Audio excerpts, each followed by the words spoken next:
we needed to do a lot of work to get that value up. And he did everything in the strategic plan and more over the next 5 years.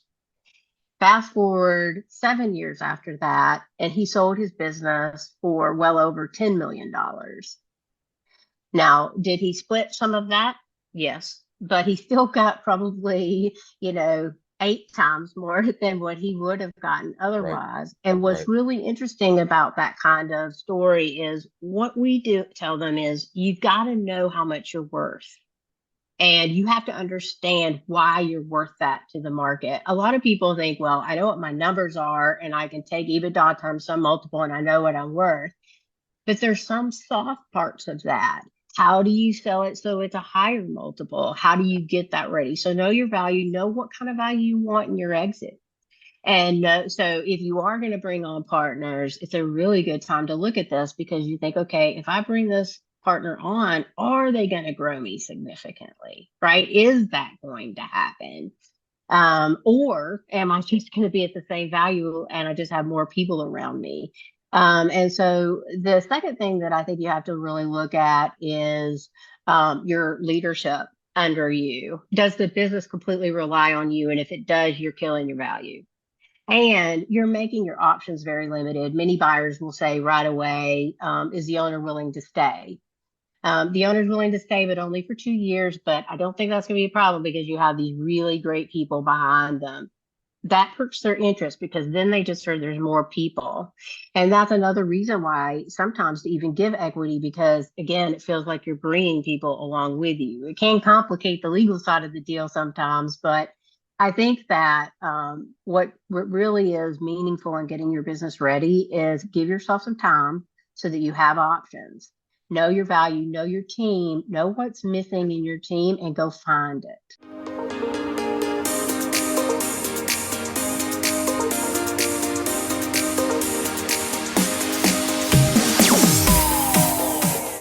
Okay, you hear my voice, so you know what time it is. It is That Entrepreneur Show, and this week we are back with Cindy Anderson, and we're going to learn about the Think strategy. That intrigued me just when I read it off the bat, so I hope it does for you too. Cindy, thank you so much for coming on That Entrepreneur Show. Oh, thank you, Vincent. I'm really excited to be here today.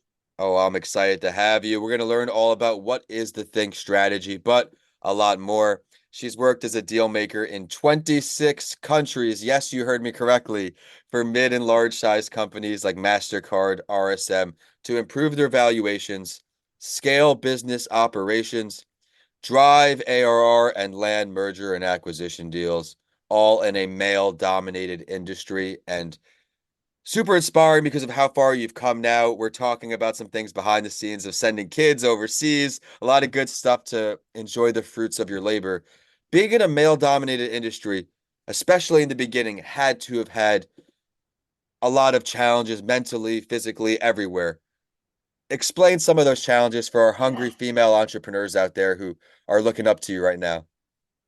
Well, it's interesting. When I look back on it, I see how hard it was. But when Yeah. I was experiencing it, I'm going to say that one more time. When I was experiencing it, I really didn't understand how difficult it was because I think I was just dumb enough in the beginning to not realize that people weren't talking to me, not because they didn't think I was an expert or whatever. They weren't even giving me that second thought because why would I be in this? What would make me a good negotiator?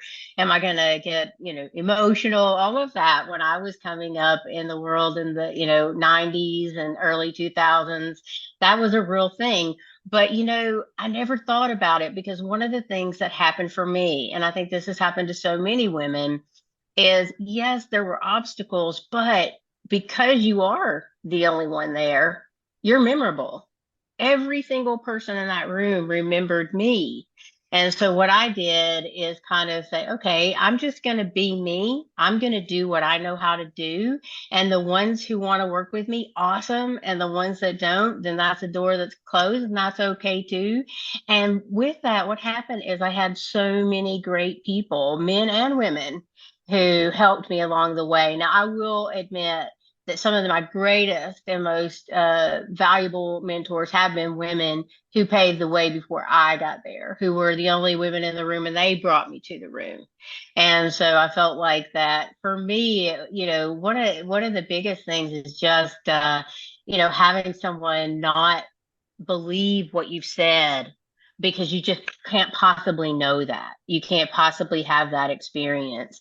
And that was the most frustrating. But now that, fast forward 25, 30 years and the world is a very different place, and I'm really excited. There's a lot of women. It's still very male dominated. I'm not sure a lot of women even want to do what I do for a living, but I do see the change and the change in how women and men support each other. And I think that's fabulous. Well, thank you for sharing all that. Thank you for being vulnerable in these moments. Everyone out there, you're not alone when the times get tough. Right. Just keep finding another way to get in. And not only is she going to, like I said, the Think strategy is current, but she also created a company, sold her firm, started it from scratch, again, in this male-dominated field, started as a CPA. What was originally intriguing to you about hopping into that field? Yeah. I never wanted to be a CPA. I actually had all my dreams were investment banking. And then I graduated from college with like the worst banking crisis in the early Yeah, 90s. right, And so right, everything was commission only, and I had to have the reality of I needed a paycheck. And I became accounting assistant number three. And actually, once I got into the practice of accounting and kind of finance, I right. was very fortunate to have a mentor, a couple of mentors. The controller was a woman, and the CFO was this guy. And they just really took me under their wing and said, "You need to go back to school, get your fifth year, get your CPA license because you're good at this. You can do this." So that was as sophisticated as my plan was. I was like, why not? They're willing to help me pay for it and all of that. And so I really am so thankful because having those technical skills has helped me with the M&A side that I work in now. I definitely made it back to where I originally wanted to be, but it was not a straight road. But those skills have been extremely helpful because as a CPA, even though I don't practice public accounting anymore, I have that knowledge of Right. exactly what a CFO goes through. I've been one. What does, when you're in doing a tax return, I've done those too. I'm familiar with audits and all of those sorts of things. So it gives me a practical knowledge when we're selling firms that just helps them when they present their financials to me. I can share with them, hey, if I'm a buyer, this is what this says to me. Their CFO is going to ask you this, this, this, and this, and this, and you need to be prepared with a good answer. So I think it's been very interesting Well, path. I love what you said there. Finding someone with the experience to let you know, hey, it's going to be okay, but this is what you could expect, this, and this. Little similarities back in Right. my, I think after my undergrad, I was working at PwC during the busy season, having a great time there, but also recognizing that might not be my forever worlds, especially in those Yes. young audit roles. They are very overwhelming. Brutal hours. And Yeah. you learn so much, but boy, it's a lot of travel, Yeah, you're right? getting 2 meals a day at the office, so that's when you know it's getting real. But Exciting.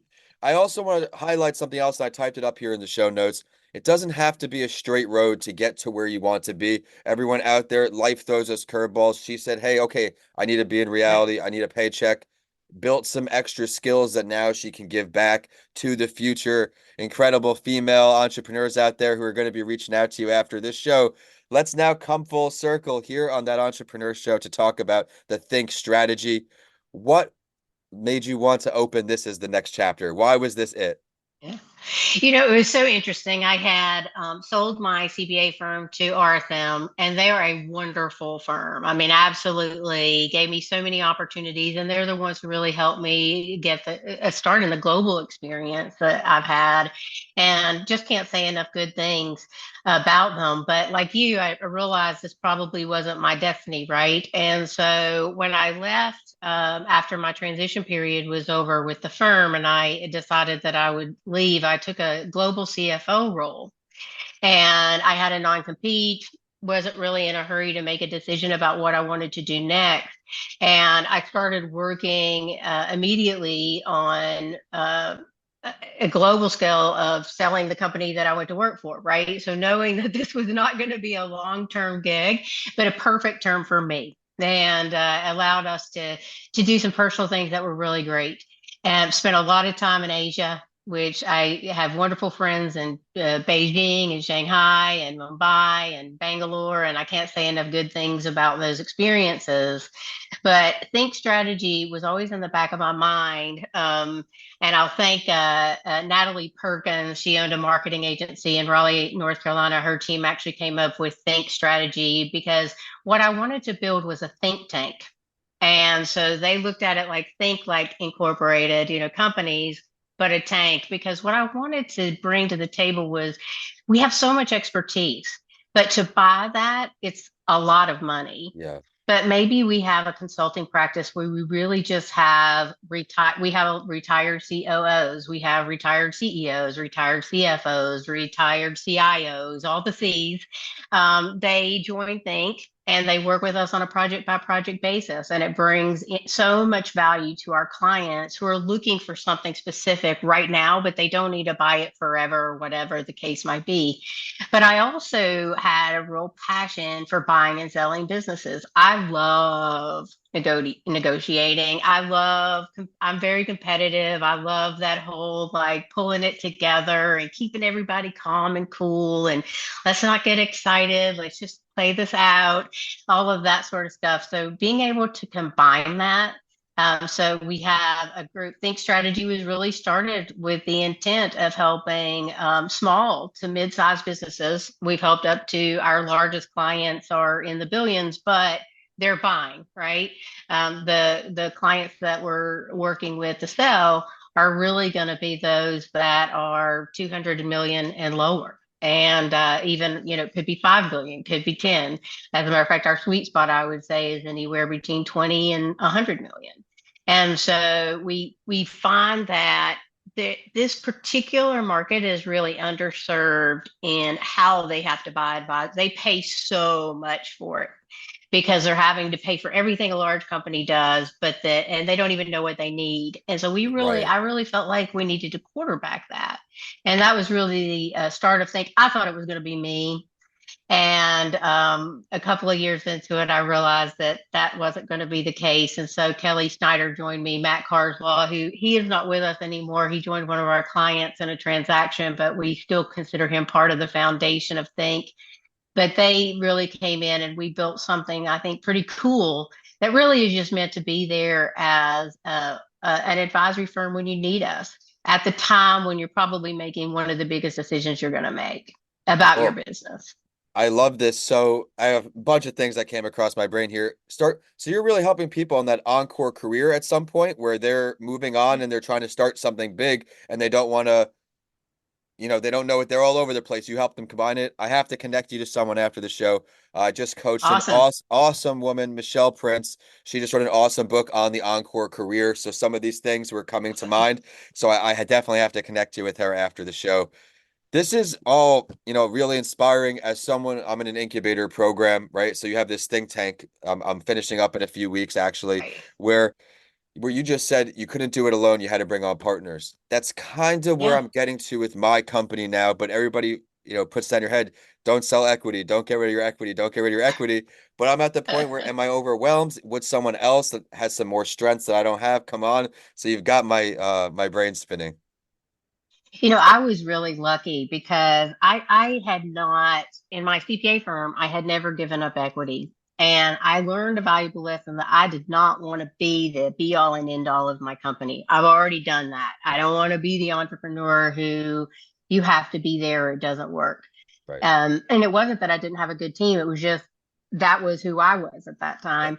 And so we think I really wanted to do in a different way. And what I found in these partners was they had a work ethic. I had worked with them. I knew their work ethic. I knew their talent, and I knew they were going to make this look even better. They were bringing something to the table. So what I tell folks is, can this person brings something to the table that you can't. And for me, a lot of it was I didn't want to be in a rote process so much myself. I didn't want to have to manage the project or manage the team. I wanted to be more of a subject matter expert for my clients and work on the business of Think. And so they could do that. They could get into the operation, make sure our quality was the standard that we expect and all of that. So bringing partners, I never say start out giving a lot or selling a lot. I don't believe in giving things away. I think you have Yeah. to either work for it or it's really no value to you.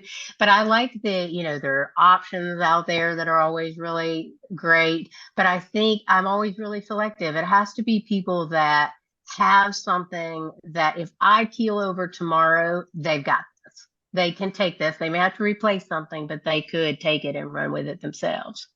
I love that. Definitely inspiration, everyone out there. Keep going, find strategic partners, everything in between.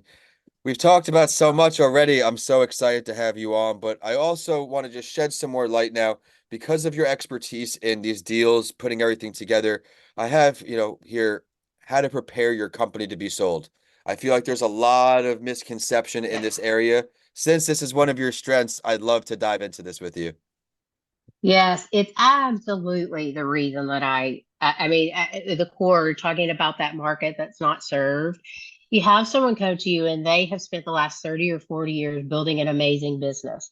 Maybe they have 100, 125 employees. Maybe they have 70 employees. But I'll give you a story because I think it's the best way to describe why I love what I do. This client comes to me. He's the only partner. And this was in maybe 2014, 15. And he was thinking about bringing on a first partner. And we talked a lot about how we would do that and why it would be meaningful. And we worked out a strategy. At that time, his business was worth maybe a million, million five. Okay. And we needed to do a lot of work to get that value up. And he did everything in the strategic plan and more over the next 5 years. Fast forward 7 years after that, and he sold his business for well over $10 million. Now, did he split some of that? Yes, but he still got probably, 8 times more than what he would have gotten Right, otherwise. And what's right. really interesting about that kind of story is what we do tell them is you've got to know how much you're worth. And you have to understand why you're worth that to the market. A lot of people think, well, I know what my numbers are and I can take EBITDA times some multiple and I know what I'm worth. But there's some soft parts of that.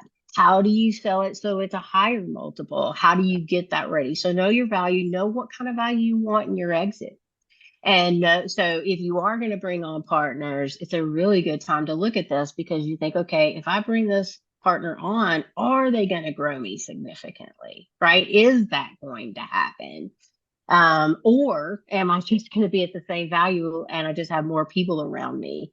And so the second thing that I think you have to really look at is your leadership under you. Does the business completely rely on you? And if it does, you're killing your value. And you're making your options very limited. Many buyers will say right away, is the owner willing to stay? The owner's willing to stay, but only for 2 years. But I don't think that's going to be a problem because you have these really great people behind them. That perks their interest because then they just heard there's more people. And that's another reason why sometimes to even give equity, because again, it feels like you're bringing people along with you. It can complicate the legal side of the deal sometimes, but I think that what really is meaningful in getting your business ready is give yourself some time so that you have options. Know your value, know your team, know what's missing in your team, and go find it. Go ahead and build what you need. Whether you're going to sell internally to an ESOP or you're going to do something externally, you need to have it's the same plan. You've got to have good people around you. You've got to have good technology. You've got to have good quality control and all of those other things, metrics that you have in your business. Know your financials. I can't tell you how many times I'll talk to a business person who says they want to sell their business, and I'll ask them specific, like, what's your revenue? How much money do you bring in? What do you mean revenue? Do you mean what we bill our clients? And I'm like, okay, know the nomenclature because you're going to be sitting in a room with people that you don't want to feel like can take advantage of you because you're Right. not sophisticated in that way. You don't have to be sophisticated, but just know the big things that you need to know. And I think the other thing is just know when you're getting ready to sell your business, you're going to go through an emotional change. What has once been your baby is now going to feel a little bit like it's being pulled away from you, even though you're the one putting it there. Right. And post that transaction, it's not yours anymore. But based on what's going to happen, that doesn't mean that you can't still love it. Yeah. You can redefine yourself within that new organization. It can be even better. I love that advice. Everyone out there, strive for the stars. And if you get to the point of exit, this might be a perfect contact for you. If you feel like you need some help in this next step, putting deals together, she showed her value today. But before I let her go, before I get your contact info, if you could sit down with any entrepreneur who you have not met yet, could be dead or alive, whose brain would you choose to pick? I'd really love to pick Richard Branson's. Let's talk about I it. just think he is just I even joined one of his book clubs. I mean, I just feel like I'm not really big on like I don't get impressed by celebrity and things like that, Yeah, and it's not like that. It's just what a unique way of doing it. He did it his own way. No one did it any way that he did it, and I think that's cool. And I'd love to understand how he feels about what he's done and what he might have done differently or what he learned throughout his process. I know there's a lot written about that and he's talked a lot about those things, but I still think that would be a cool one-on-one conversation. I love it and can't argue with the choice. When the show first got started, I used to do spotlight stories where we'd look into a entrepreneur's journey and dissect it. But due to time concerns with shows, I've got rid of those and focused just on the guests. Let's delve deeper. Where would this meeting go down if you could pick the location too? Well, now probably somewhere like a private island that he will go on the Virgin plane and go to I the love it. island, and have a whole team or whatever. But really, you could even be a Zoom. I think he's just so smart, and that really and what he does for our planet, I think it's good. So I love it. Absolutely. If you don't know his story, everyone go on Google and check out how he got his going. It's truly inspiring. Again, thank you enough for coming on the show. I had a great time Ah. connecting with you all the way Florida to Carolina. Today we got some value. Where can we find you online? Where can we say hello? Thank you, Vincent. It has been a pleasure to be here today. You Awesome. can always reach me at our website, thinkstrategy.com, and think is with a C instead of a K. And my email is cindy.anderson@thinkstrategy.com. See, and reach out to me anytime. I would love to connect. I'm on LinkedIn, and I would just love to talk to anybody. I love this whole business, and I really appreciate being here today. Thank you.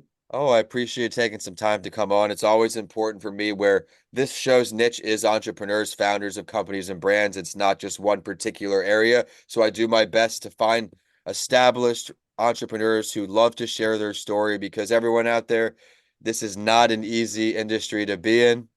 But if we want an easy life, we can be an ice cream man. We can do something and put smiles on people's face where no one will get mad at us. Things will go a little smoother. But as you heard from today, every process can't be smooth. You don't have to start where you want to end and everything in between. I am at Vincent A. Lancey on all social. Be sure to subscribe to me on YouTube for some video clips and episode leaks when the show goes live. I am at Vincent A. Lancey. The show is at That Entrepreneur Show one more time. Show some love to us there. But with that, we are signing off today. Cindy, thank you so much for stopping by. Thank you, Vincent. Take care.